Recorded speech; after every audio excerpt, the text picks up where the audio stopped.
So pansinin nyo to mga idol, be aware po tayo sa mga scammer. No? Kung nakikita nyo to account ni Iba na Alawi, ayan, live siya, ongoing. Ang ano niya is 200, ang 420 na tao raw ay makakatanggap ng 25,000. So upon checking, nag-mix tayo rito pero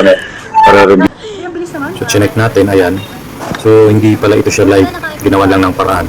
Kasi doon sa previous niya sa ibang ano niya is 5 days ago, ayan. No? May nakalagay na 5 day ago. Tapos dito live daw ngayon. So ayun, check natin sa iba, yan. Same background, same ilaw, so ginagamit lang talaga siya. Kaya pag may mga ganito ka na-encounter at i-check nyo, scam kayo. So ngayon yun nga, nag-message tayo, tapos tingnan nyo ang reply sa atin. Ano, ayan, hello Trumps, makakakuha daw ako ng 30,000. So alam ko na kagad po ng mga ganitong sistema. Yan. So mamaya pa, minessage na natin to, no? Minessage natin siya, na scam nga siya. Kaya kayo kung may mga ganito, huwag kayo masisilaw sa pera. Kasi pag ganito pinatulan nyo, malamang may scam kayo. Kasi may mga sunod pang text sa'yo yan ay papagawa na mamaya kailangan mo mag-cash out, mag-Gcash o ano, bago mo makuha ang 30,000. So be aware po tayo mga kasama. Tulad nito, ayan, scam lahat gagawin. Gamit pa ng account na sikat, di ba?